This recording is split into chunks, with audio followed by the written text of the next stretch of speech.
حجامہ ایک ایسا طریقہ علاج ہے جس سے باڈی سے، جسم سے گندا اور نقصان دہ خون نکال دیا جاتا ہے، اور پھر نتیجہ کیا نکلتا ہے کہ انسان بہت سی بیماریوں سے محفوظ ہو جاتا ہے، سیو ہو جاتا ہے۔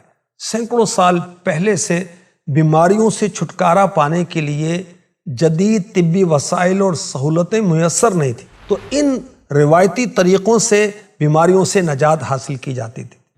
اس میں بہت ہی ایک ایفیکٹو طریقہ سمجھا جاتا تھا حجامہ۔ آج کل اس کو کپنگ تھراپی کہا جاتا ہے۔ حجامہ کی وجہ سے خون کی گردش بہتر ہوتی ہے، خون میں آکسیجن اور غذائی اجزاء میں بھی اضافہ ہوتا ہے، جلد کی صحت بہتر ہونا شروع ہو جاتی ہے۔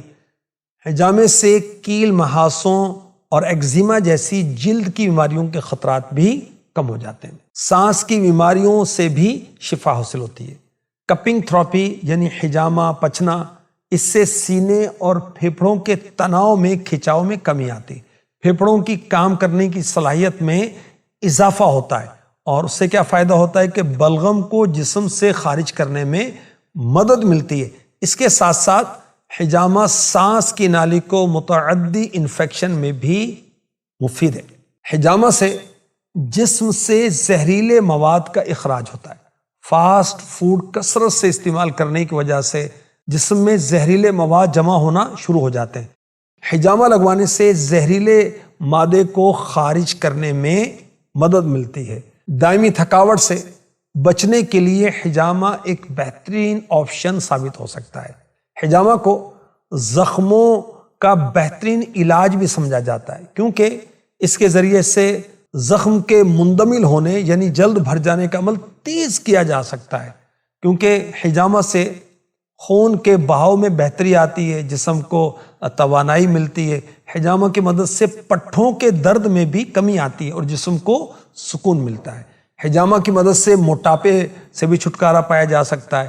ہاضمے کے نظام میں بھی بہتری آتی ہے، جبکہ دائمی سٹریس، نیوٹریشن کے غیر متوازن لیول اور مدافعتی نظام کے مسائل کی وجہ سے لاحق ہونے والے ہاضمے کے مسائل کے خلاف حجامہ بہت اہم کردار ادا کرتا ہے۔ پیشاب کی نالی کے مختلف مسائل اور گردوں کی پتھری کے خلاف بھی حجامہ بہترین مفید ثابت ہوتا ہے۔ خون کے بہاؤ میں بہتری آتی ہے، بعض اوقات جسمانی نفسیاتی مسائل کی وجہ سے جو مسائل آتے ہیں اس میں بہتری آتی ہے، اور کپنگ تھراپی کی وجہ سے مردانہ کمزوری کے خاتمے کا بھی سبب ہوتا ہے۔ حجامہ کروانا سنت مبارکہ ہے۔ احادیث مبارکہ میں ہے کہ آخری نبی مکی مدنی صلی اللہ علیہ وسلم نے پچھنے لگوائے یعنی حجامہ کروایا۔ میرے آقا صلی اللہ علیہ وآلہ وسلم نے فرمایا کہ میں معراج کی رات فرشتوں کی جس جماعت کے پاس سے گزرا تو فرشتوں نے اللہ پاک کی طرف سے یہ حکم دیا کہ آپ اپنی امت کو پچھنے لگوانے کا حکم دیں، حجامہ کا حکم دیں۔ اللہ کے رسول صلی اللہ علیہ وسلم نے فرمایا تمہاری دواؤں میں بہترین دوا پچھنے لگوانا یعنی حجامہ کروانا ہے۔ حضرت عبداللہ ابن عمر رضی اللہ عنہما فرماتے ہیں میں نے اللہ کے رسول صلی اللہ علیہ وسلم کو یہ فرماتے سنا، نہار منہ پچھنے لگوانا بہتر ہے، اور اس میں شفا ہے، برکت ہے، یہ عقل بڑھاتا ہے، حافظہ تیز کرتا ہے۔ فرمایا جو شخص حجامہ لگوانا چاہے وہ 17، 19، 21، 17، 19، 21 تاریخ کو لگوائے۔ حجامہ احادیث مبارکہ سے ضرور ثابت ہے، اور نشاندہی بھی کی گئی کہ کہاں کہاں حجامہ کروانا مفید ہے، مگر اپنی مرضی سے نہیں کرنا چاہیے۔ احادیث کے علاج بھی ڈاکٹرز کے مشورے کے ساتھ کرنا چاہیے، کیونکہ نبی پاک علیہ الصلوۃ والسلام نے جو فرمایا وہ بالکل حق ہے، مگر کن کو فرمایا؟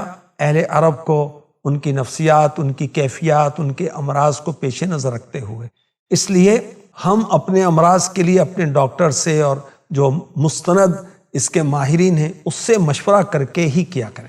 حجامہ ایک علاج ہے اور باقاعدہ علاج ہے جس سے جسم سے غیر مقصودی خون کو نکالا جاتا ہے۔